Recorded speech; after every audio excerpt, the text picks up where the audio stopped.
Tamil world radio, Tamil உலக வானொலி செய்திகள்.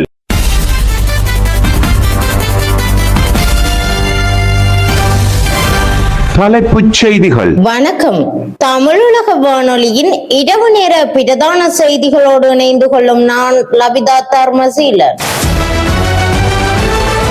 முன்னாள் அமைச்சர் அகில விராஜ் காரியவசம் கைது. சாவகச்சேரி நகரசபை முன்னாள் உப தவிசாளர் பதவி வழக்கு 19ஆம் திகதிக்கு ஒத்திவைப்பு. கனடாவில் 3 வாகனங்கள் விபத்து, குழந்தை உட்பட 4 பேர் பலி. 49 ஆண்டுகளுக்கு பின் சாதனை படைத்த பாகிஸ்தான் வீரர். உள்நாட்டு செய்திகள். முன்னாள் அமைச்சர் அகில விராஜ் காரியவசம் லஞ்சம் மற்றும் ஊழல் ஒழிப்பு ஆணைக்குழுவினரால் இன்று கைது செய்யப்பட்டுள்ளார். இன்று காலை லஞ்சம் மற்றும் ஊழல் விசாரணை ஆணைக்குழுவில் முன்னிலையாகி இருந்த அவர் விசாரணைகளுடன் தொடர்புடைய வாக்குமூலம் வழங்கிய பின்னர் கைது செய்யப்பட்டுள்ளார். ஜனாதிபதி செயலகத்திற்கு ஊழியர்களை நியமித்தமை, அவர்களை அரசியல் நோக்கங்களுக்காக பயன்படுத்தியமை உள்ளிட்ட பல குற்றச்சாட்டுகள் தொடர்பில் விசாரணைகள் முன்னெடுக்கப்பட்டு வருகின்றன. இந்த குற்றச்சாட்டுகள் தொடர்பில் மேலதிக விசாரணைகளை மேற்கொள்வதற்காகவே அகில விராஜ் காரியவசம் ஆணைக்குழுவுக்கு அழைக்கப்பட்டிருந்ததாக தெரிவிக்கப்பட்டுள்ளது. சம்பவம் தொடர்பான மேலதிக விசாரணைகளை லஞ்சம் மற்றும் ஊழல் ஒழிப்பு ஆணைக்குழு தொடர்ந்து மேற்கொண்டு வருகிறது.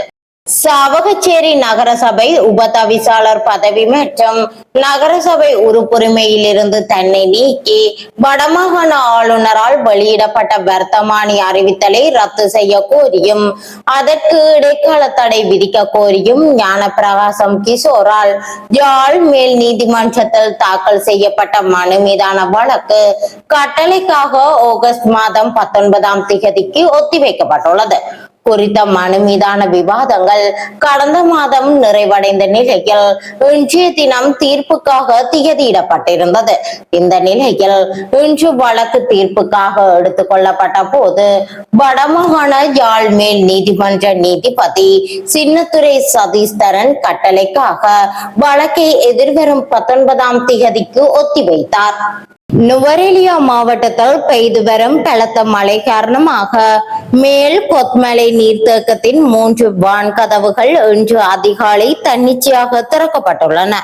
ஒவ்வொரு வான் கதவில் இருந்தும் வினாடிக்கு 30 கனமீட்டர் நீர் கொத்மலை ஓயாவிற்கு வெளியேற்றப்படுவதாக பொறியியலாளர்கள் தெரிவித்துள்ளனர்.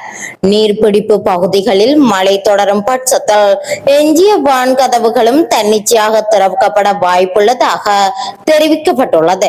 இதனால் கொத்மலை ஓயாவின் 2 கரைகளிலும் வசிக்கும் மக்கள் மிகுந்த அவதானத்துடன் இருக்குமாறு அனர்த்த முகாமைத்துவ நிலையம் எச்சரிக்கை விடுத்துள்ளது. மகர சிறைச்சாலையில் கைதிகளுக்கு இடையே அண்மையில் ஏற்பட்ட மோதலால் ஏற்பட்ட சேதங்களை மதிப்பிடுவதற்காக சிறப்பு குழு ஒன்று நியமிக்கப்பட்டுள்ளது.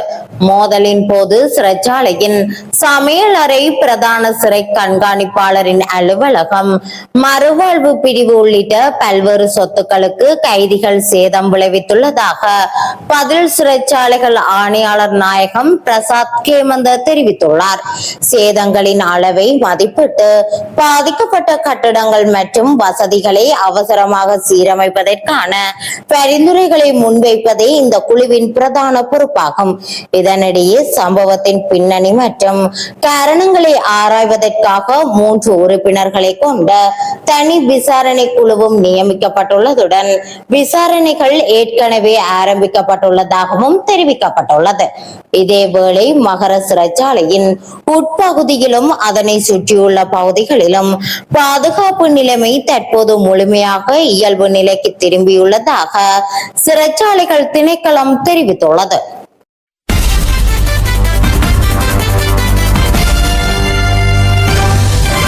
வெளிநாட்டு செய்திகள். கனடாவின் ஆல்பர்டா மாகாணம் கால்கரி நகரில் இடம்பெற்ற 3 வாகன விபத்தில் குழந்தை உட்பட 4 பேர் உயிரிழந்துள்ளனர். ஸ்டோனி ரயில் நெடுஞ்சாலையில் ஞாயிற்றுக்கிழமை இரவு தவறான திசையில் அதிவேகமாக சென்ற கார் எதிரே வந்த 2 வாகனங்களுடன் நேருக்கு நேர் மோதியுள்ளது. விபத்தின் தாக்கத்தில் 2 வாகனங்கள் தீப்பற்றி எரிந்ததுடன் மற்றொரு வாகனம் கடுமையாக சேதமடைந்துள்ளது. விபத்தை ஏற்படுத்திய காரின் சாரதி, அவருடன் பயணித்த பெண் மற்றும் ஒரு குழந்தை சம்பவ இடத்திலேயே உயிரிழந்துள்ளனர். மேலும் மற்றொரு காரின் 43 வயதுடைய சாரதியும் உயிரிழந்துள்ளார். 3வது வாகனத்தில் பயணித்த 52 வயது பெண்ணும் அவருடன் இருந்த 3 குழந்தைகளும் படுகாயங்களுடன் மருத்துவமனையில் அனுமதிக்கப்பட்டுள்ளனர். விபத்தை ஏற்படுத்திய சாரதி மது அருந்தி இருந்தாரா என்பது உள்ளிட்ட பல்வேறு கோணங்களில் கனேடிய போலீசார் தீவிர விசாரணை மேற்கொண்டு வருகின்றனர்.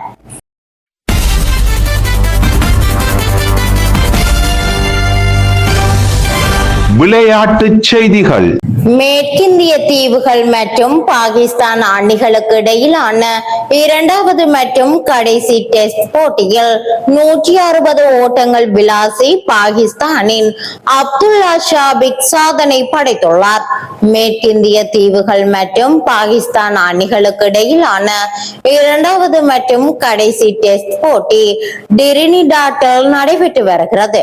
மேற்கிந்திய தீவுகள் அணி முதல் இன்னிங்ஸில் 344 ஓட்டங்கள் குவிக்க, பாகிஸ்தான் அணி முதல் இன்னிங்ஸில் 387 ஓட்டங்கள் குவித்தது. அணி தலைவர் பாபர் அசாம் 88 ஓட்டங்களில் ஆட்டமிழக்க, அப்துல்லா ஷாபிக் ஆட்டமிழக்காமல் 160 ஓட்டங்கள், 3 சிக்சர்கள், 15 பவுண்டரிகள் எடுத்தார்.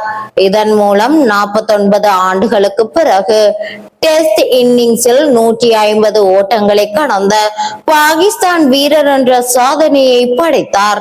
இத்துடன் தமிழுலக வானொலியின் இரவு நேர பிரதான செய்திகள் யாவும் நிறைவடைகின்றன. வணக்கம்.